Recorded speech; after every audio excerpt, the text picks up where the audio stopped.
Mono Geo rose in prominence the moment Arataki Itto graced us with his arrival in Teyvat.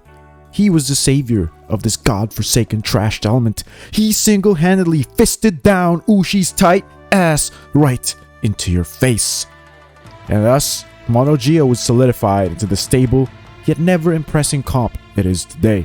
However, what makes Mono Geo rock solid isn't just because of Arataki Itto himself, but today I'll tell you why. Good morning, good afternoon, good evening YouTube, it's your Slime King, the Jima Man, and welcome to another video. It's obvious what compromises a Mono Geo team by now. It's Arataki Itto, Goro, Albedo, and Zhongli. There is no ifs nor buts about it, this is the de facto Mono Geo team. Ningguang is a serviceable yet underwhelming option to replace any of these units. GeoMC is good but oftentimes clunky to use, and in all honesty, he is just used simply because you have no other option left. And Yunjin synergy with Itto is not well optimized to make Mono Geo shine. Remember, this is all in the context of making Mono Geo the best it can be. Mono Geo rock solid. Itto is the conduit that makes all other Geo units around him synergize so well. But just as a chain is only as strong as its weakest link, in a Mono Geo team, that analogy holds true. And in this case, the weakest link in the best Mono Geo team is Zhongli. Yes, you heard it right. The weakest link in all of this is the Geo Archon himself. The man who you call daddy is a decrepit wheelchair-bound support in the mythical land of Geo teams. Before we get into that though, let's first talk about who might be falsely accused to be the weakest to give contrast to their roles, and that furry is called Goro. Goro, by every single metric in the game, literally does no damage. He is the epitome of a support, and tailor-made one at that for Arataki Itto. So one can assume that Goro is the weakest link simply because he doesn't output DPS comparable to that of his teammates in Mono Geo, because DPS is king for some reason. If Itto is the conduit from which Geo damage flows to, Goro is the Trenbolone that jacks up every single Geo in his teams.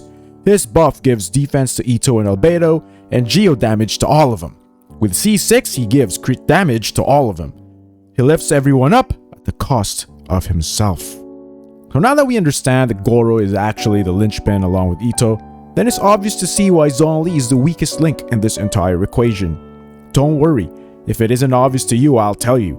The most common build for Zhongli is triple HP, the shield bot build. And that is the worst possible build for a Mono Geo team. This makes Zhongli a liability in every sense of the word, as he is literally only there for shields and damage shred, which is, in most teams, great. But in Mono Geo teams, that is a severe misuse of his capabilities. His shield is close to useless in this comp simply because you can just replace him with Fischl and you will get unlimited electro shields, as Itto and Albedo will constantly proc crystallize. Fischl provides more damage, and her ability to run a tenacity set makes it all but clear that it will outweigh even Zhongli's rest shred.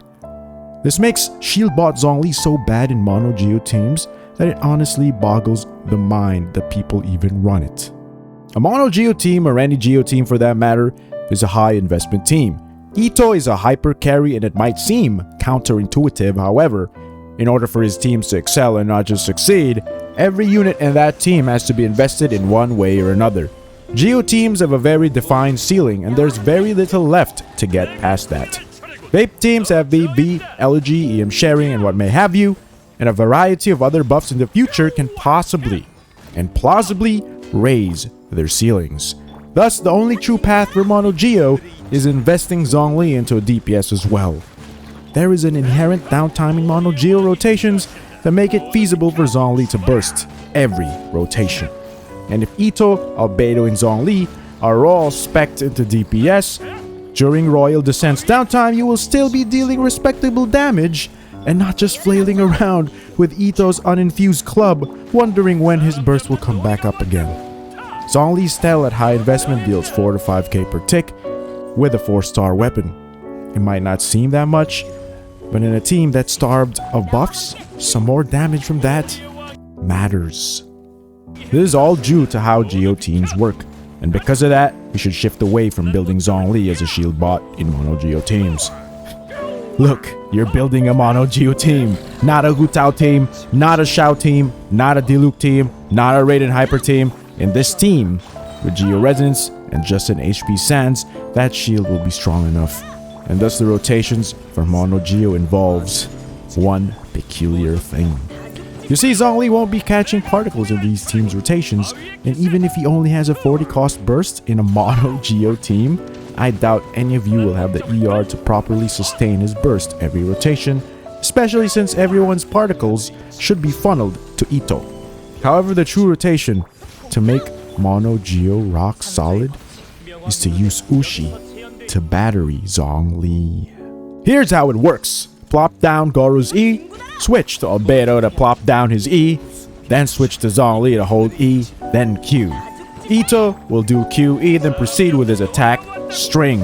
The key difference here is that after your last Ushi in Royal Descent, you swap back to Zhongli to funnel him particles, and you Q, then hold E once again, thus allowing you to burst every rotation, as each rotation simply repeats itself.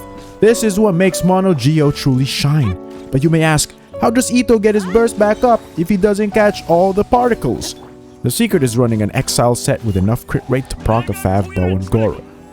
I told you this is a high investment team, and I also told you that Goro is the steroid that supercharges everything in Mono Geo to be the buff men that they truly are. Mono Geo is a team that requires heavy investment. It is an inflexible team that sucks the lifeblood out of team building. But from time to time I find myself playing it again just because of how smooth everything flows. Do you use Mono Geo? Do you still play Mono Geo? Do you even have Mono Geo? Or do you refuse to play high investment teams because you are simply too resin conscious about it? That is a video for another day, so you can come at me at twitch.tv/TheJimaMan, where I stream Genshin almost every day. Come join me at the Slime Kingdom Discord, where I feed you slime condensate every day. This is our parting. Farewell.